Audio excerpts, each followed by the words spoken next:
रात का समय था और गांव के लोग अपने अपने घरों में सो रहे थे। लेकिन एक अजीब सी खौफनाक हवा गांव की गलियों में बह रही थी। गांव के बुजुर्गों का कहना था कि यहाँ एक सिरकटा भूत का बसेरा है जो रात के अंधेरे में भटकता रहता है। उसकी दहशत गांव के बच्चों में हमेशा बनी रहती थी। एक रात गांव के एक युवक राजू ने फैसला किया कि वह इस भूत की सच्चाई का पता लगाएगा। उसने सबको चुनौती दी कि वह रात भर अकेला जंगल में रहेगा और देखेगा कि भूत के बारे में सच है या सिर्फ गांव की कहानी। रात के अंधेरे में राजू जंगल की ओर बढ़ा। चांद की हल्की रोशनी में पेड़ पौधे असामान्य रूप से डोल रहे थे। राजू ने अपने कदम बढ़ाए और जंगल के गहरे हिस्से में चला गया। जंगल के अंदर वह एक पुराने खंडहर के पास पहुंचा।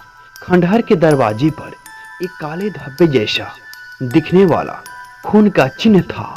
राजू ने जरा भी डर महसूस किए बिना दरवाजा खोला। अंदर जाते ही उसे एक अजीब सी सर्दी महसूस हुई और अचानक उसने एक हड्डी से निकला हुआ सिर को देखा जो हवा में लटक रहा था। राजू ने डर के बावजूद सिर को ध्यान से देखा और पाया कि सिर के पास एक काले रंग का कपड़ा बंधा हुआ था जिसमें कुछ गंदगी और खून लगा हुआ था।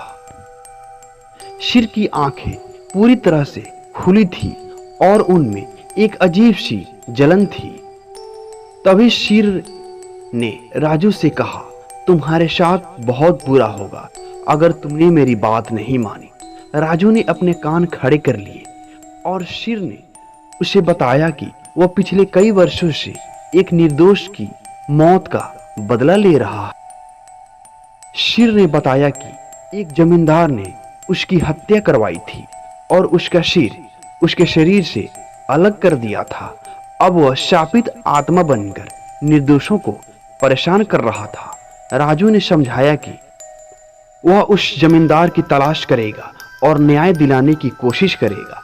सिर ने उसे धन्यवाद कहा और फिर अचानक गायब हो गया।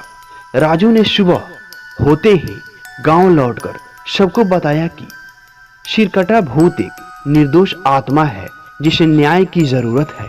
गांव वाले राजू की बातों पर यकीन कर उसे उस जमींदार की तलाश में भेजा। अंततः जमींदार को पकड़कर उसके किए गए अपराधों की सजा दी गई और भूत की आत्मा को शांति मिली। गांव में फिर कभी सिरकटा भूत की चर्चा नहीं हुई और राजू को उसकी बहादुरी के लिए सराहा गया।